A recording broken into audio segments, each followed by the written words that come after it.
Buat lagu dulu kan. Mana semua dikalas bersama menerajui cita-cita. Medan utama sebagai wasilah menyemai benih-benih hikmah. Berteras keimanan, berlandas keasaman. Ini iltizam kita. Oh.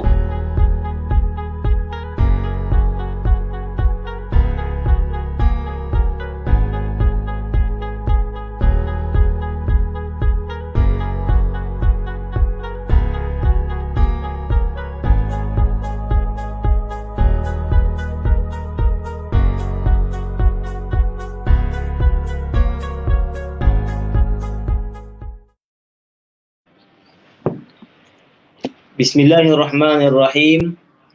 Assalamualaikum warahmatullahi wabarakatuh. Alhamdulillahi rabbil alamin. Wassalatu wassalamu ala rasulillahil amin. Wa ala alihi wa sahbihi ajma'in. Subhanaka la ilma lana illa ma 'allamtana. Innaka antal alimul hakim. Rabbi syrah lana sudurana wa yassir lana umurana wahlul 'uqdatam min alsinatina yafqahu qawlana birahmatika ya arhamar rahimin. Allahumma iftah 'alaina hikmataka wanshur 'alaina min khazaini rahmatika ya arhamar rahimin. Yang saya raikan Al-Fadhil Ustaz Muhammad Syafi bin Yusuf Ghani selaku kita punya penceramah jemputan pada pagi yang penuh dengan keberkatan ini, dan seluruh penonton sidang penonton yang dirahmati Allah Subhanahu wa taala sekalian.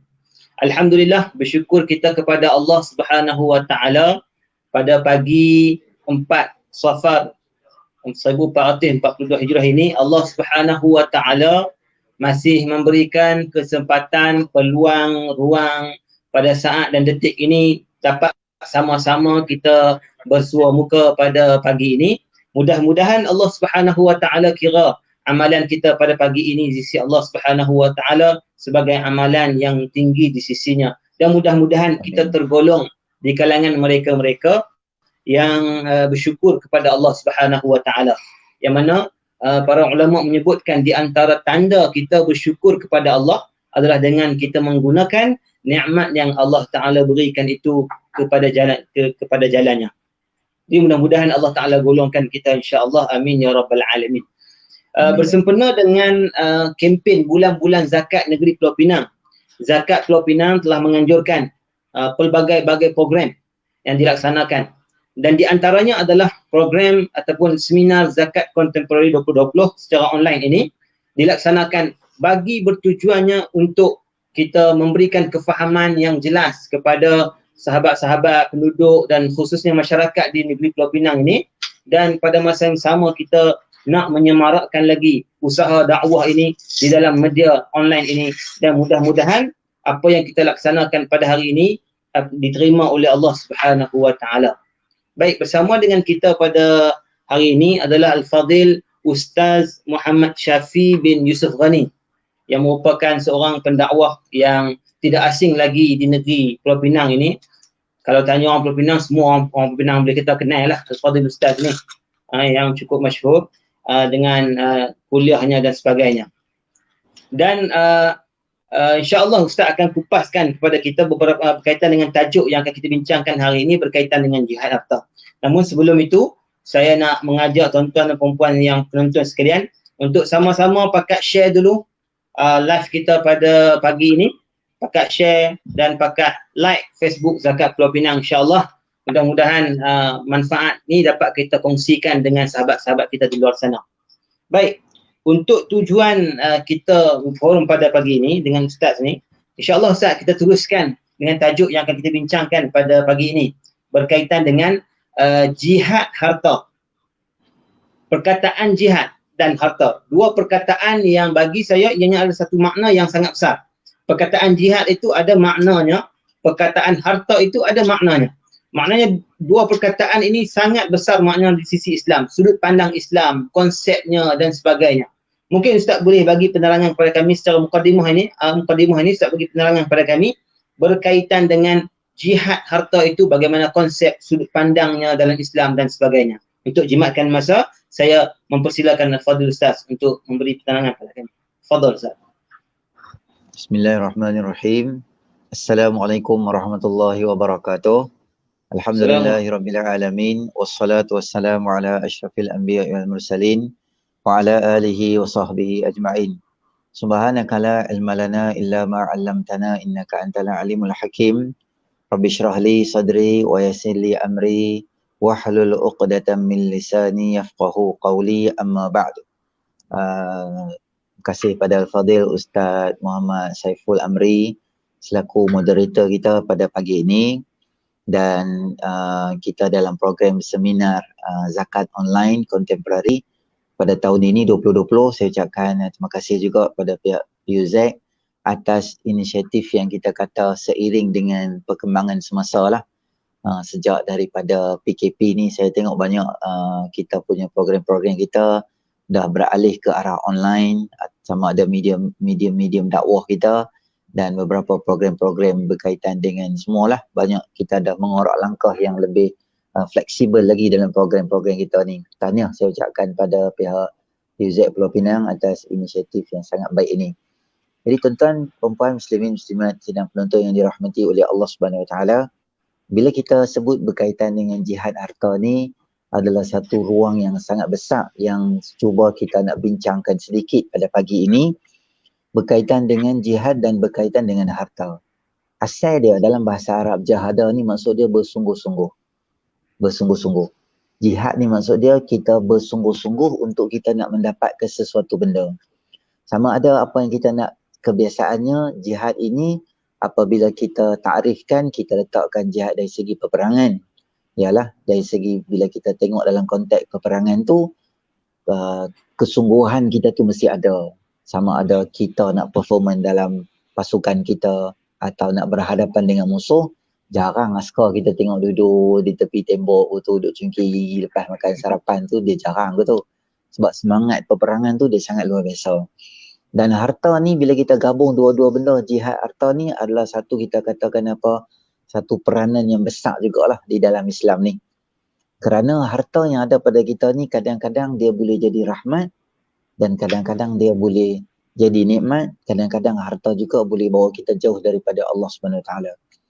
Ada orang kalau kita tengok ada harta yang banyak, tetapi belum tentu harta tu dia nikmat, tapi belum tentu memberi rahmat pada kita. Ada orang yang harta dia banyak, alhamdulillah dia guna ke arah kebaikan. Ada orang yang harta dia banyak juga, tapi dia guna ke arah keburukan. Kalau kita tengok apa yang berlaku di dalam sejarah-sejarah Islam tu sendiri, ramai orang yang Allah Subhanahu Wa Taala beri kekayaan dan kemuliaan pada dia. Antaranya Nabi Allah Sulaiman alaihissalam. Nabi Allah Sulaiman dan Nabi Allah Daud alaihissalam, mereka ini diberikan oleh Allah Subhanahu Wa Taala kemuliaan, kekuasaan, harta, kekayaan. Tetapi harta kekayaan yang diberikan oleh Allah pada mereka tidak bawa mereka ni jauh daripada Allah Subhanahu Wa Taala. Tak menjadi fitnah pada diri mereka.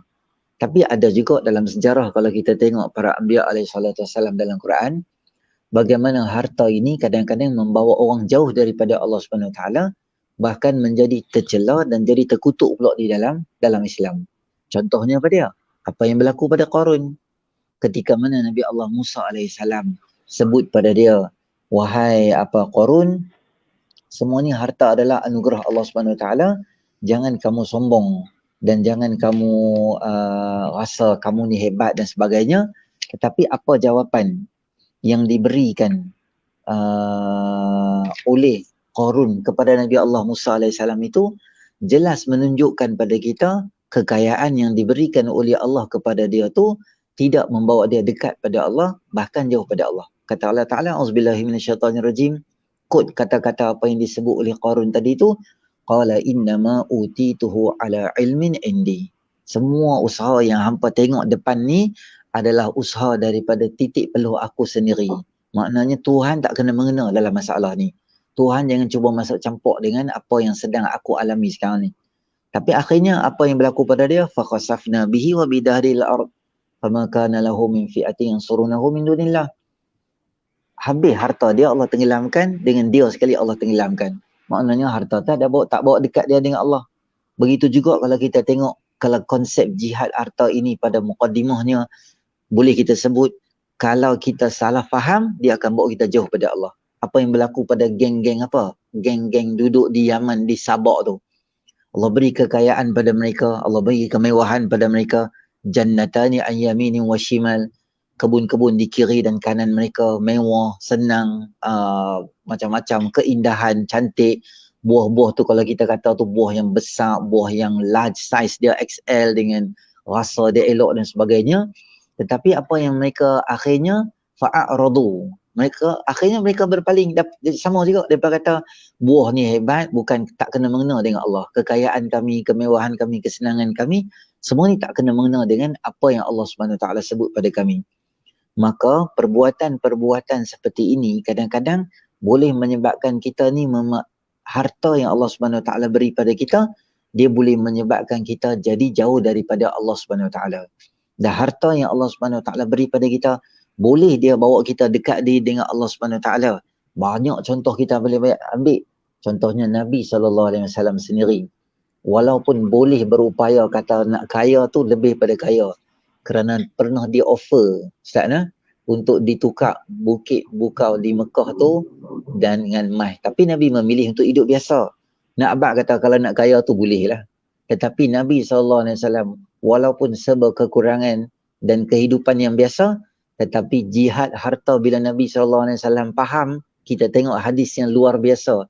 Setelah satu hari Nabi SAW bagi salam, bergegas Nabi langkah lari masuk dalam rumah. Sahabat pun heran, sebab apa Nabi tiba-tiba lari masuk dalam rumah? Kemudian tak berapa lama Nabi keluar. Nabi SAW kata, ada beberapa keping wang di rumahku. Aku tak mau nak biar duit tu duduk di lama kat aku dah edar pada orang, baru aku rasa tenang. Ya Allah. Demikian manusia yang kita kata pengaruh harta tu, dia bila dia faham jihad harta tu, maka dia tahu nak guna harta dia tu ke arah mana. Dan harta tu tak akan bawa jihad. Kalau bahasa kita, jihad tu dia tak jadi jahat lah. Jahat tu kalau kita tak tahu guna dengan elok. Jihad tu kalau kita pandai guna dengan elok. Dan semua contoh-contoh yang boleh kita bincangkan nanti dalam perbincangan kita ni, kita kira dalam lembaran sejarah dan sirah ni terpampang di hadapan kita. Dan apa juga yang kita baca dalam Quran dan hadis tu juga beri panduan yang sangat besar pada kita, supaya kita dapat gunakan harta terutamanya dengan cara yang baik, dengan cara yang boleh membantu ummah lah dalam bahasa kita yang kita boleh katakan. Itu sebagai kita kata muqaddimah lah Ustaz pada kita pada pagi ni, insyaAllah. Alhamdulillah. Baik, terima kasih banyak Ustaz atas penerangan tadi. Alhamdulillah bagaimana Ustaz terang kepada kita kaitan dengan konsep dan sudut pandang Islamnya, bagaimana pembahasan konsep secara umum berkaitan dengan jihad harta itu sendiri. Yang mana saya sebut tadi, yang saya ambil poin ni adalah jihad harta ini kalau kita silap faham, maka dia akan menjauhkan kita lagi daripada Allah Subhanahu Wa Taala, dan pada masa sama kalau kita fahami dengan betul, maka ia sebenarnya akan memberi kita dekat kepada Allah Subhanahu Wa Taala lagi. Pada masa yang sama Ustaz, berkaitan dengan jihad harta juga. Kan nak tanya Ustaz, dalam Al-Quran disebutkan banyak berkaitan dengan Allah Ta'ala suruh berjihad di jalan Allah ini dengan harta dan diri-diri kamu. Allah Ta'ala sebut harta dulu. Maksudnya Allah Ta'ala mendahulukan perkataan harta terlebih dahulu. Ya infiru khifafan fi sabilillah, infiru khifafan wa thiqalan wajahadu fi sabilillah bi amwalikum wa anfusikum, sebagai contoh ayat itu. Maka Allah Ta'ala dahulukan perkataan amwalikum dulu. Maksudnya Allah Ta'ala nak bagi tahu kata benda ni penting. Kenapa sedemikian Ustaz? Mohon pandangan Ustaz. Baik, terima kasih Ustaz atas soalan tadi itu. Memang betul kalau kita tengok banyak soalan yang Allah Subhanahu Wa Taala sebutkan pada kita berkaitan dalam Quran tu adalah berkaitan dengan harta. Sebab apa? Bila kita nak sesuatu benda tu, kita nak taqarrub diri kita dengan Allah Subhanahu Wa Taala, kita mesti main satu proses benda yang kita paling sayang sekali, kita kena korban pada Allah Subhanahu Wa Taala. Macam mana Nabi Allah Ibrahim alaihissalam, harta yang paling berharga yang ada pada dia adalah anak dia. Kerana lama dia tak ada anak. Jadi dia bila dapat anak, maka Allah Subhanahu Wa Taala nak uji antara cinta dia dan cinta Allah Subhanahu Wa Taala, mana satu, cinta sayang anak tinggi ke, cinta sayang kepada harta atau anak dia ke, cinta pada Allah tu tinggi. Nabi Ibrahim alaihissalam buktikan pada kita bahawa cinta kepada Allah Subhanahu Wa Taala tinggi kerana sanggup korbankan anak dia sendiri. Dan dalam konteks kita sekarang ni, banyak benda yang kita sayang-sayang ni, sayangnya kita ni dengan duit lah. Sayang kita dengan duit. Bukti dia apa dia, kadang-kadang kalau kita tengok alah baik duit jatuh tengah jalan ke, handset dia hilang ke, kita boleh tengok muka dia dekat rumah ke, kat tempat kerja ke, duduk bersanak muka monyok, gitu sedih dia. Kita tanya awak, handset hilang, baik duit hilang. Tapi orang yang sama kalau sembahyang subuh lambat, dia tak heran pun. Kalau sembahyang Jumaat dia lambat, dia tak pergi pun, dia tak rasa apa pun. Maknanya harta ni dia bagi kesan yang besar pada kita. Kalau orang tu dia tak ada duit, dia boleh jadi macam-macam benda. Harta dia tak, sebab benda kita sayang tu. Kalau tak tahulah Ustaz, saya banyak dapat masa PKP ni, ramai orang SMS bagi tahu kata masalah rumah tangga nak bercerai dan sebagainya. Bila tak ada kerja, suami dah tak ada kerja, isteri tak ada kerja, kadang-kadang kena buang kerja. Jadi duit bila tak ada kewangan. Jadi maknanya duit ni dia boleh bagi satu kesan yang sangat negatif kepada orang tu, dan orang boleh jadi lain. Dia dua benda lah, dia tak ada duit dengan lapar, dia jadi tak bertahan tu. Lapar sangat pun dia boleh jadi terajam meja semua. Kalau tak ada duit sangat pun dia boleh jadi pelik-pelik gitu. Jadi Allah Subhanahu Wa Taala dia nak ajak pada kita, kalau hampa nak jihad, okey. Dari segi harta tu lah benda yang paling besar sekali, kerana kita nak capai dekat diri dengan Allah Subhanahu Wa Taala ni, kena cari benda yang boleh dekatkan diri kita dengan Allah Subhanahu Wa Taala. Kalau kita tengok contoh dalam Quran, kita ni dalam akhir zaman ni lah, Nabi SAW pesan kat kita sangat-sangat, suruh baca surah Al-Kahfi. Suruh baca surah Al-Kahfi. Dan kita tahu Al-Kahfi ni dia terbahagi pada 4 fasa lah, 4 cerita. Satu, cerita Ashabul Kahfi. Yang kedua, cerita 2 orang pemilik kebun. Cerita yang ketiga adalah cerita Nabi Allah Musa AS dengan Nabi Khidir AS. Dan yang keempat adalah cerita tentang Zulqarnain. Dalam 4 ni ada satu benda yang berkaitan dengan topik kita pada pagi ni, adalah berkaitan dengan harta. Adalah kisah 2 pemilik kebun. Kita tahu kisah dia, apa yang berlaku. Pertama, ada orang ada kebun, tapi kebun dia tu kebun biasa. Kalau bahasa kita, dia adalah perniagaan, bisnes tak besar mana. Staff pun tak ramai, dalam akaun peniaga pun tak besar mana, biasa-biasa je. Ada satu lagi orang, tapi dia tak Islam. Dia tak mengaku akidah dengan Allah Ta'ala. Tapi dia ada bisnes yang besar, dia ada kita kata staff yang ramai, dia ada marketing yang elok, dia dikenali produk dia dan sebagainya. Orang yang bisnes dia biasa ni, dia peringatlah, dia kata dengan sombongnya, dia kata, hang ni bukan terang mana. Aku ni kalau hang nak tahu, perniagaan aku lebih besar daripada perniagaan hang. Dia kata faqala li sahibihi wa huwa yuhawirhu, ana aktsaru minka malan wa a'azzu nafara. Aku lebih banyak duit daripada hang, dan dalam masa yang sama aku ada crowd, aku ada staff yang besar.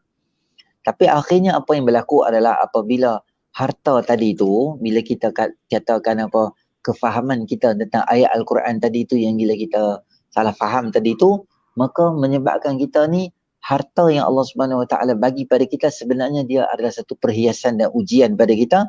Akhirnya apa yang berlaku? Datang angin yang kuat, rosakkan kebun dia semua. Banyak kali pemilik kebun yang Muslim ni ingatkan dia, alangkah lebih baiknya bila hang masuk dalam kebun hang ni, hang ingat pada Allah Ta'ala. Alangkah baiknya hang ingat siapa yang cipta hang tu adalah Allah Subhanahu Wa Taala.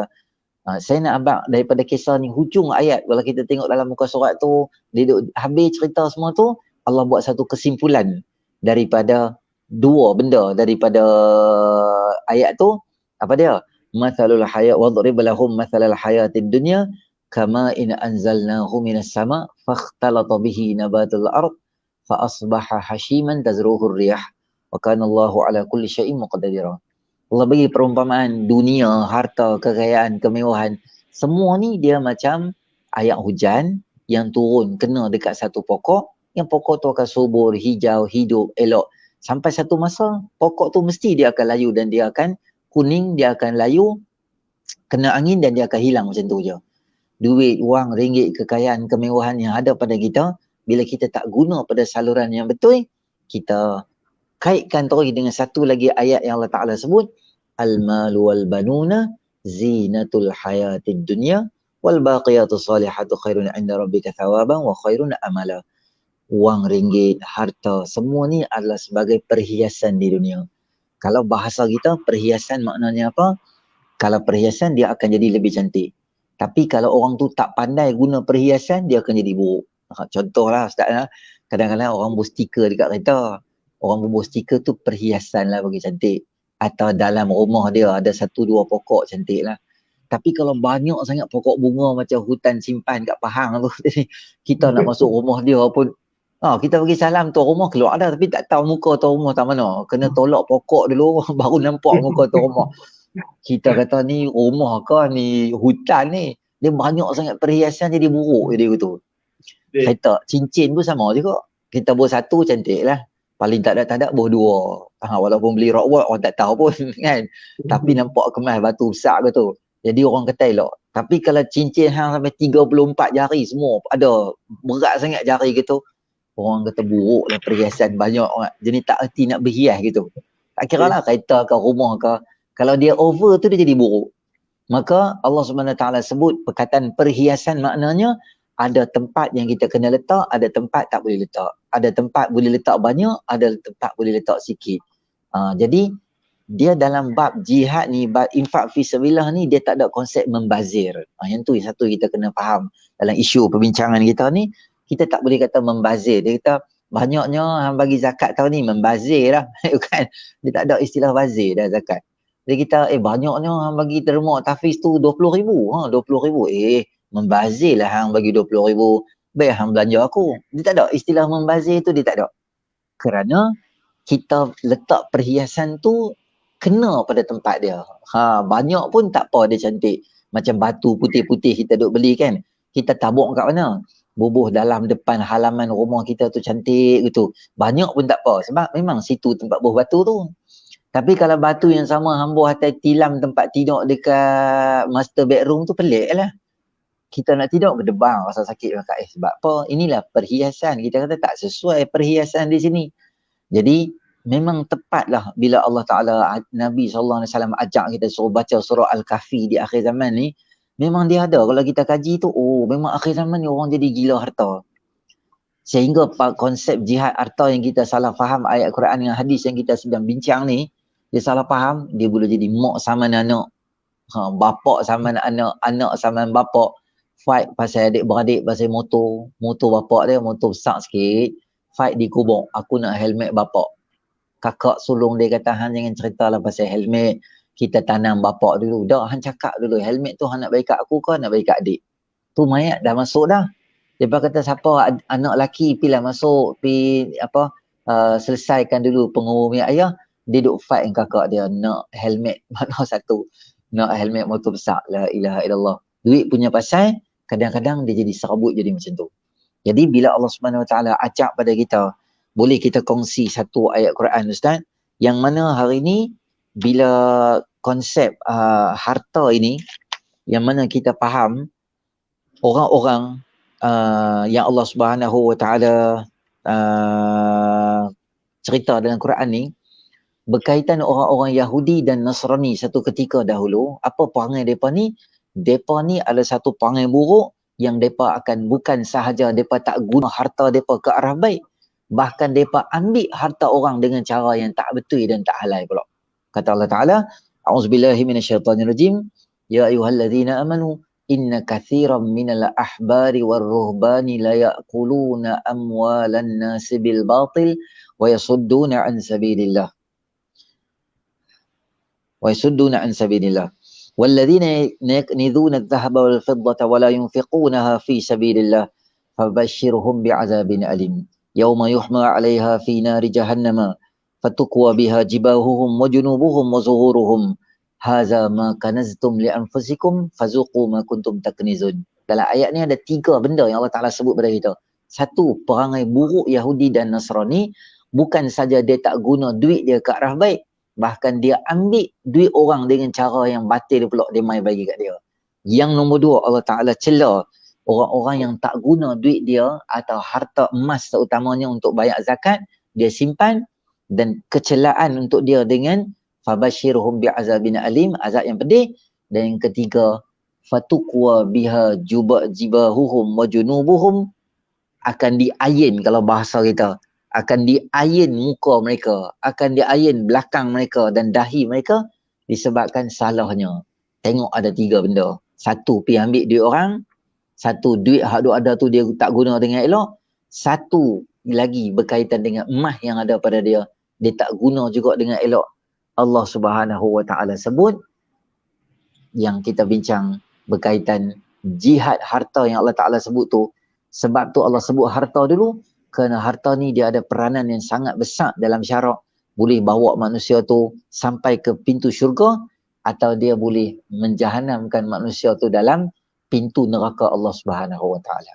Itu sebagai sebablah kita nampak Allah Ta'ala utamakan Al-Quran, sebab Allah Ta'ala utamakan duit lah, harta dalam diutamakan dalam ayat tadi tu. Wallahu a'lam. Baik Ustaz, Alhamdulillah, jazakumullah khair. Penerangan Ustaz yang sangat jelas, yang saya terasa tak perlu saya ulah lebih panjang. Baik Ustaz, tengok kepada realiti hakikat yang berlaku hari ini. Kebanyakan kita hari ini macam saya, aku bagi contoh lah, kita kata macam saya sendiri. Saya bekerja keras, saya setiap hari bekerja pagi, petang, siang, malam, kerja, balik kerja, disambung kerja lain pula dan sebagainya. Namun pada hakikat dia, apa yang kita perolehi, yang kita usahakan tadi, kita perolehi secara bulanan ataupun tahunan dan sebagainya. Hakikatnya harta kita tu ada milik orang lain sebenarnya. Ada milik orang lain. Jadi perkara inilah yang sukar untuk orang-orang yang bekerja keras ni untuk terima hakikat bahawasanya bukan harta tu bukan hanya milik dia.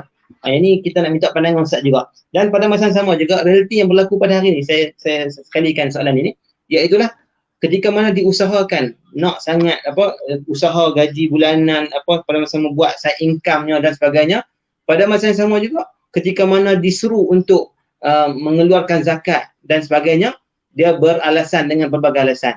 Sebab kita tengok hari ini, kerana oleh sebab pelbagai alasan itulah punca daripada hakikat, tak boleh terima hakikat bahawasanya harta itu milik orang lain pada hakikatnya. Jadi kita nak minta nasihat dan pandangan daripada Ustaz berkaitan dengan perkara ini, iaitulah mereka-mereka yang masih beralasan, bukan nak bayar zakat pun beralasan, nak kira zakat pun beralasan dengan pelbagai alasan lah. Kerana apa? Kerana tak terima hakikat yang bahawasanya dia harta dia itu adalah juga milik orang lain. Jadi minta pandangan, nasihat dan komen dulu Ustaz. Baik Ustaz, saya duk nampak dalam isu ni yang orang kadang-kadang dia malas nak bawa keluar zakat dan dia rasa duit dia tu milik dia kerana dia salah faham satu formula tu, dia salah faham. Dia duk ingat dengan duit tu dia boleh mencapai kebahagiaan. Bagi dia lah, ada orang yang duit dia banyak, Allah Ta'ala bagi dia kebahagiaan. Kalau orang tu dia tak ada duit, sebenarnya dia dihina oleh Tuhan. Dia faham konsep dia macam tu. Jadi bagi dia, lagi banyak yang dia boleh cari duit, lagi banyak yang dia boleh kumpulkan harta kekayaan bagi dia tu, maka dia rasa yang itulah satu konsep kebahagiaan pada dia.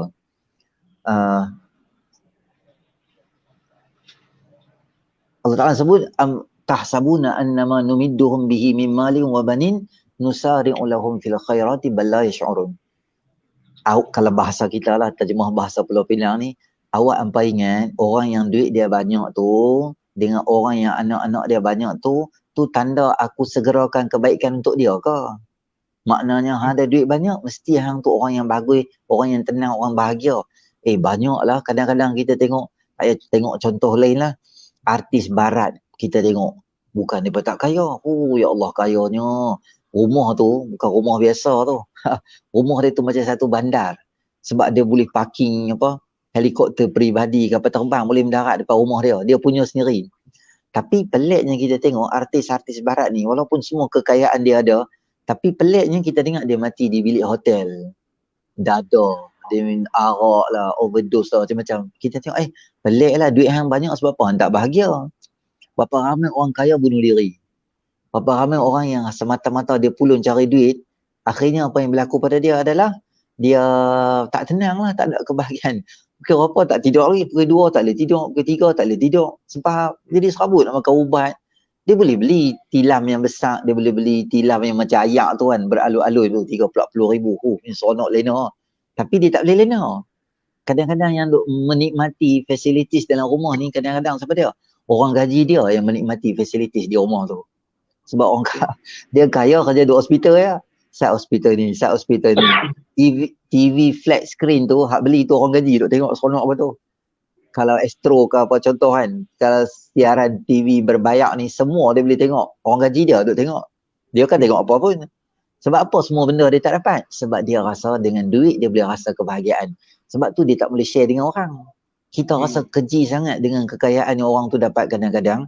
Bukan kata dengan orang dia kedekut Ustaz. Kadang-kadang kucing main tepi meja dia tengah duk makan, duk miau 4 kali. Dia terajang kucing tu. Ya Allahu Akbar. Apalah guna duit hang belambak kalau dengan kucing pun hang tak boleh share. Apalah guna duit hang belambak. Bukan kucing minta kat kita apa pun. Satu sudu je hak kita makan. Bubuh tepi dia. Dia makan gitu je. Bukan dia nak banyak-banyak pun. Tapi bila kita tak faham konsep tu, kita tak kata share tu, dia tak tahu betapa banyak kebahagiaan. Kadang-kadang kita bagi ke orang miskin, orang susah, makcik tu angkat tangan, dia doa, ya Allah, bagilah keselamatan dekat orang ni, bagilah keselamatan. Sila hari bulan kita nak abang apa yang berlaku adalah patutnya kita accident dalam qada dan qada Allah. Disebabkan doa orang miskin, Allah pelihara kita. Kita tak nampak benda tu. Kita duk ingat dengan duit banyak yang kita malas buat keluar zakat, yang malas kita share dengan orang, kita kata, ada saya baca dalam internet tu orang bubuh zakat ni, dia kata apa? Dia kata zakat ni sebenarnya bagi punca orang jadi malas. Sebab kita duk bagi, orang duk jadi malas. Lah, dia boleh cakap macam tu dengan syariat. Sebab tu dia kata aku tak mau bagi. Bukan semua duit hang, 2.5% je. Dan Allah Ta'ala sebut, wa fi amwalihim haqqul lisaili wal mahrum. Dalam duit hampa ada duit orang. Orang yang minta dan orang yang tak minta. Tu mereka punya.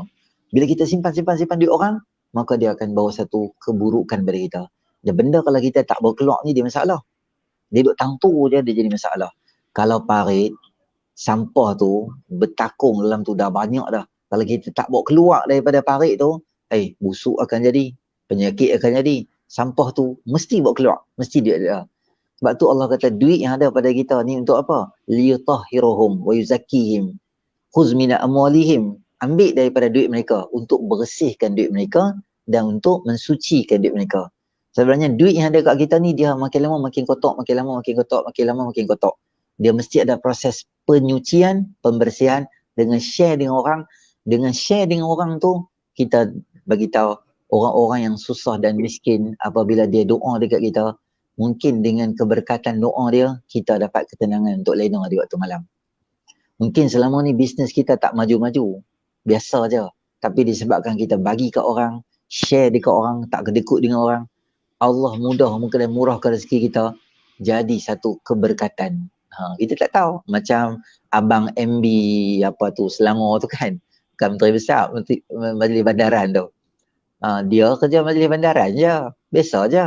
Tapi ada satu hari kan dia tu curi tu. Dia pergi flying kick kawan tu. Apa yang jadi? Malam tu burger dia laku terus.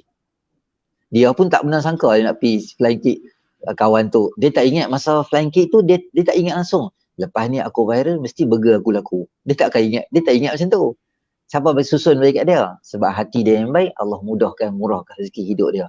Jadi apa-apalah. Walaupun kita kata, kalau bahasa kasar kita, hang sumbang flying kick pun Allah murahkan rezeki hang. Bukan sumbang benda besar pun. Bayangkan kalau kita sumbang tu adalah rezeki kita, selamatkan orang, mudahkan hidup orang. Lagi banyaklah ketenangan. Kadang-kadang dengan memberi tu kita belum kena. Ada orang dia ketagih nak belanja orang.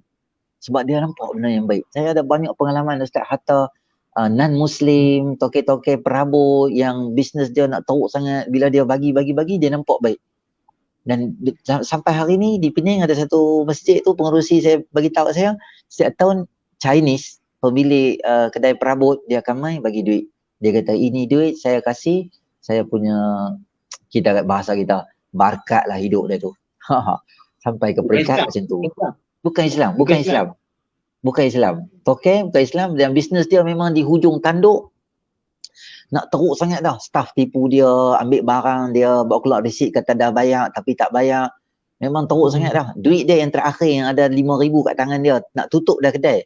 Dia sembahyang tarawih, lepas daripada sembahyang tarawih dia bagi kat Tok Imam, dia kata ini Tuhannya duit, saya sudah kasih berhenti sini, ambil sama Tuhan dia dah. Cakap macam tu ya. Start pada dia bagi, bisnes dia up balik. Kita kata non-Muslim bila menderma pun Allah bagi kat dia. Tu hikmah yang besar lah yang Allah SWT letak pada kita. Jadi bila kita faham konsep dengan memberi tu memberi ketenangan, dan bahkan lagi yang kita baca ayat tadi tu, kalau tak memberi dengan azabnya, dengan memberi tu tambah-tambah benda yang wajib, zakat dan sebagainya. Bila orang faham benda ni, dia akan rasa sikit pun duit akan mencukup untuk aku. Kita kira dalam bahasa kita macam ni lah.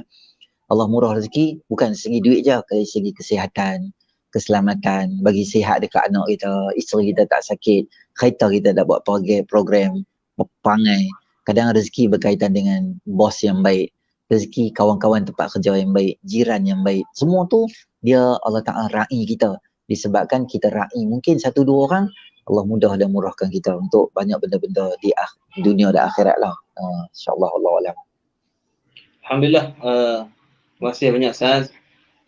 Masa kita Ustaz ya. Tak sedang ada pi 10 lah, 10 13 lah. Kalau ikut jadual apa kita punya waktu tu sampai 10 subuh. InsyaAllah. Tak sedang Ustaz ya. Baik Ustaz, mungkin ana bagi soalan terakhir terus pada Ustaz. Pertanyaan inilah berkaitan dengan tajuk kita hari ini. Nak selitkan berkaitan dengan kita tengok hari ini idola. Kita boleh katakan idola kita lah, ataupun kita boleh cerita tentang tokoh masyarakat kita hari ini banyak di kalangan orang jutawan dan sebagainya buat kerja kebajikan dan sebagainya. Tapi ana minta Ustaz untuk bagi penerangan kepada kami sikit cerita berkaitan dengan sirah sahabat Nabi yang tak lekang di bibir kita hari ini. Yang sahabat Nabi itulah seorang tokoh jutawannya, hartawannya itulah Sayyiduna Abdul Rahman ibn Auf. Mungkin Ustaz boleh cerita kepada kami berkaitan dengan sejarah bagaimana kisah-kisah hidup dia yang boleh memberi contoh tauladan kepada kita. Dan pada masa sama juga mungkin Ustaz boleh soalan terakhir ni, Ustaz boleh kongsikan bagaimana arahan Allah Subhanahu Wa Taala dan kelebihan bagi mereka yang menginfakkan harta itu sendiri, dan amaran Allah Ta'ala itu kepada mereka yang bakhil dengan harta. Jadi saya persilakan kepada Ustaz. Baik, saudara penonton yang dirahmati oleh Allah SWT, sebelum saya nak teruskan lagi, saya minta lah siapa-siapa yang sedang tengok live ni boleh share dan like page PUZ kita Pulau Pinang ni, seminar ni, dan kita sebarkan lagi lah, share lagi video ni supaya ramai orang dapat manfaat. Baik, seperti soalan yang Ustaz bincang bagi tahu tadi, moderator bagi tahu kepada Ustaz Saiful Amri, sebut pada kita tentang tokoh yang tidak asing lagi adalah Sayyidina Abdul Rahman bin Auf radhiyallahu anhu, yang dia ni adalah satu manusia yang luar biasa kerana dia ada satu bisnes dan perniagaan di Mekah. Tapi bila datang seruan jihad, semua dia tinggal. Kalau saya abang semua tinggal, kita tak nampak lagi. Saya abang contoh, CEO syarikat di Pulau Pinang ni contoh, apa dia buat? Dia tinggal bangunan dia tinggal kereta-kereta dia tinggal akaun syarikat dia, semua dia tinggal, dia ke bawa nama dia, bawa cas telefon dengan telefon saja, duduk di tempat lain, semua dia tinggal. Bila sampai di Madinah, Nabi SAW perkenalkan dengan golongan Ansar yang dia dipersahabatkan dengan Sa'ad bin Rabi' radhiyallahu anhu. Dan mereka ni luar biasa. Dia kata, hang nak apa? Kalau mau duit aku, separuh aku bagi kat hang. Kalau aku ada 2 biji rumah, sebiji rumah aku bagi. Aku ada isteri, hang choose je. Isteri mana yang hang nak. Bukan isteri mana hak aku nak bagi kat hang, ambil tak. Hak tu, mesti hak bagi hak kaki beletiak dia bagi kat orang. Atau tak mau lagi. Serabut hari duk beletiak kat aku, nak ambil kat hang. Tak. Dia suruh pilih hak mana. Sayyidina Abdul Rahman bin Auf kata, moga Allah berkati duit hang. Simpan duit hang elok. Hang tunjuk satu je kat aku. Hang tunjuk kat aku tang mana market. Bagi GPS kat aku, lain semua aku settle. Sayyidina Abdul Rahman bin Auf bila sampai market tu nama dia Pasar Qainuqa, pasar besar lah. Macam kalau Pulau Pinang ni Chaurasta macam tu, besar tu. Market besar tu. Nama Qainuqa ni nama bangsa Yahudi, sebab sebelum ketibaan Nabi SAW, awal-awal Nabi mai ni, memang nama jalan, nama bangunan, nama wisma, nama apa-apa semua ni nama Yahudi. Sayyidina Abdul Rahman bin Auf dia tak takut nak masuk dalam bisnes untuk nak bersaing dengan geng Yahudi. Apa dia buat? Dalam tempoh yang saja dia dapat kekayaan yang sangat luar biasa.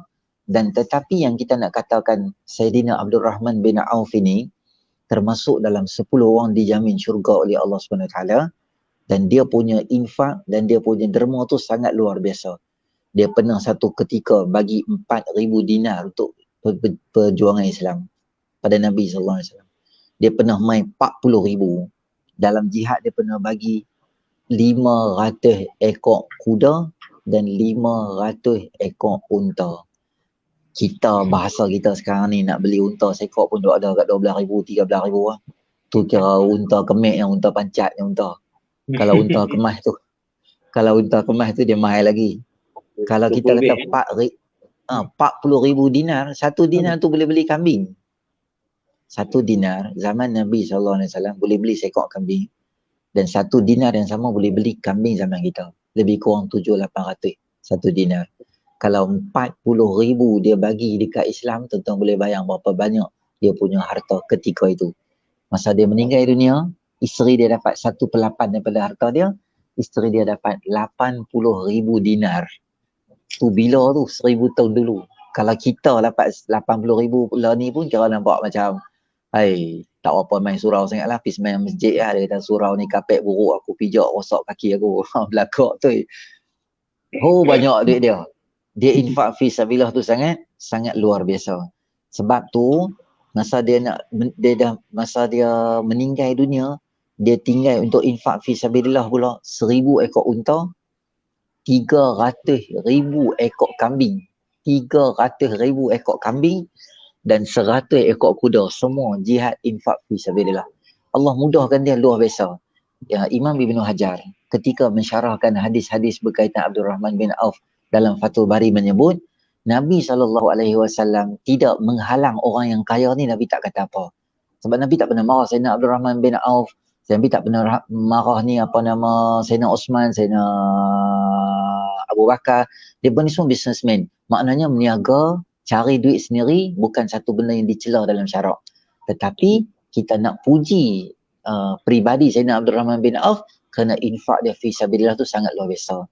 Jadi saya menyerulah semua siapa yang sedang tengok live atau nanti bila kita share dia tengok live, businessman yang kita ni, kita ingat dengan zakat kita tu yang wajib tu, dengan infak fi sabilillah, dengan harta yang sunat tu, maka Allah Subhanahu Wa Taala akan bagi pada kita kelebihan yang sangat banyak. Allah akan majukan bisnes kita, bagi keberkatan. Berkat ni kita kata bukanlah mesti banyak. Dia sikit pun tak apa, tapi dia bagus. Dia bagus. Saya ada kenalan orang yang kaya-kaya di Pulau Pinang ni. Apa dia buat? Saya pergi ceramah di pejabat dia, staff dia kata, Ustaz, kami setiap tahun 2 orang akan dibiayai, 2 pasangan lah, suami isteri. Walaupun suami dia tak kerja sekali dengan syarikat tu, dibiayai full version umrah setiap tahun dia bawa pergi. Dengan duit pocketnya, dengan business classnya, dia layan betul staff dia dengan elok. Allah bagi keberkatan. Dan orang pun tak kira bila buat kerja. Orang tengok duit di pejabat dia tipu. Kalau siapa ada niat nak tipu, benda tu sampai kat tangan dia. Dan orang buat kerja pun tak kira. Pukul 5 balik, tak balik lagi. Staff dia pukul 7 tak balik lagi. Sebab dia pun seronok buat dengan dia. Dapat keberkatan. Sebab duit. Jadi satu lagi tokoh sebelum kita nak pergi ke soalan kita terakhir tu. Saya nak cerita tentang Sayyidina Urwah bin Ja'ad al-Bariqi radhiyallahu anhu. Sayyidina Urwah bin Ja'ad al-Bariqi radhiyallahu anhu ni dia hebatnya. Dia ada skill bisnes yang luar biasa. Nabi SAW bagi kat dia 1 dinar untuk beli seekor kambing korban. Dia pergi ke market, dia punya hebat luar biasa, dia punya peta hujah bercakap tu. Apa dia boleh buat? 1 dinar, 2 kambing dia boleh beli. Hebatnya dia. Dalam perjalanan balik, dia jumpa satu orang. Dia kata, nak beli tak kambing? Dia kata, nak ambil kat kambing, mai kat aku 1 dinar. Dia ambil 1 dinar. Dia balik pada Nabi SAW, dia kata, wahai Rasulullah, ini kambing korban, nak ambil. Dan nombor 2, 1 dinar yang kamu bagi kat aku, nak ambil. Nabi kata, special ni, duit pun dapat balik, kambing pun dapat balik ni. Nabi doa, ya Allah, berilah keberkatan pada semua transaksi yang dibuat oleh Sayyidina Urwah bin Sa'ad radhiyallahu anhu. Sehingga ulama sirah menyebut, kalau dia bawa debu pasyak saja, duk pergi market saja pun dia boleh untung dengan debu tu. punya berniaga skill luar biasa. Berniaga skill luar biasa tu sebab apa? Sebab keberkatan dalam kehidupan mereka, di samping belanja, infak fi sabilillah, tolong orang dan sebagainya. Banyaklah kalau kita tengok ulama-ulama, contohnya Abdullah bin Mubarak, kalau kita jumpa dia punya harta tu, Allahu Akbar, luar biasa. Dia pergi berniaga di market, orang di market semua seronok dengan dia. Sebab apa? Dia berniaga pun berniaga, sambil-sambil tu duk tazkirah dekat orang. Kalau dia tak mai tu sunyi market tu. Padahal market tu bukan tempat elok pun. Tapi orang seronok dengan kehadiran. Kata Imam Abdullah bin Mubarak, aku berniaga supaya aku dapat bantu Islam. Tu niat kita yang pertama. Dengan kekayaan yang kita ada tu, kita dapat bantu agama Allah Subhanahu Wa Taala. Jadi banyaklah kita tengok orang-orang kaya di dunia ni, dalam sirah sahabat Nabi SAW sendiri pun, apabila mereka ni kaya, dia tak lupa pada Allah Subhanahu Wa Taala. Banyak kadang-kadang saya pergi ceramah di Kuala Lumpur, mereka kata kereta hebat-hebat lah Ustaz. Kadang-kadang saya tengok kereta macam Cooper lah apa, kereta Ferrari lah apa semua, main semayang subuh. Mereka kata Ustaz tak ada kereta siapa tu. Tu orang ketiga syarikat komunikasi. Tu Ustaz tengok tu syarikat JLC tu nombor orang dua tu. Orang nombor 2. Allah, main semayang subuh. Butang baju pun macam traffic light. Satu merah, satu hijau, satu kuning. Butang pun heroi-heroi gitu. Pakai pun terbalik-terbalik gitu. Hai, relax je. Kayanya. Main semayang subuh, duduk dengar kuliah, ambil apa, buku kecil tulis nota. Duduk tepi kita makan nasi lemak. Kita ingat siapa dia ni. Dia tahu Ustaz tahu siapa makan sarapan dengan Ustaz. Tak tahu tadi. Tu Ustaz orang nombor 2 syarikat sekian-sekian. Ya Allah, hebatnya. Tak ada apa pun. Sebab dia faham duit dia semua sebenarnya adalah sementara. Dan kekalnya benda tu bila kita infak fi sabilillah. Dan antara kelebihan yang sangat besar yang boleh kita kongsi tentang kelebihan sedekah ni adalah infak fi sabilillah ni, untuk jihad atau fi sabilillah ni, adalah apa yang Allah Subhanahu Wa Taala sebut impian orang nak mati. Orang dia nak mati dah sangat-sangat dah ni. Apabila dia dekat nak mati, apa impian dia? Dia kata kat malaikat apa? Ya Allah, panjangkan umur aku supaya aku buat 2 benda. La as-saddaqanna wa aku minas salihin. Supaya aku dapat bersedekah. La as-saddaqanna. Maksud dia ada 2 taukid di situ. Taukid lam di situ, taukid nun di situ. Maknanya sungguh-sungguh. Sebab ulama bagi tahu, dengan memperbanyakkan infak fi sabilillah, Allah akan ringankan sakaratul maut. Bila beratnya sakaratul maut, dia rasa alangkah baiknya aku dapat infak fi sabilillah yang banyak. Dan sedekah ni dapat hilangkan, dengan keberkatan bersedekah ni dapat hilangkan kita benda-benda tak elok nak timpa kita pada hari tu. Kalau di dalam qada dan qada Allah Ta'ala ada benda tak elok, Allah jauhkan kita daripada tu. Dengan Allah beri kesihatan pada kita dan akan menutup kemarahan. Tutfi'u ghadabar Rabbi, dia akan menghilangkan meredakan kemarahan Allah Subhanahu Wa Taala. Sebab tu Nabi SAW dalam hadis kata apa? Oh, hey geng perempuan, aku tengok, ya Allah, hey geng perempuan, aku tengok hampa banyak dalam neraka. Kalau hampa nak selamat, gunakanlah apa dia? Ittaqun nar walau bisyiqqi tamrah.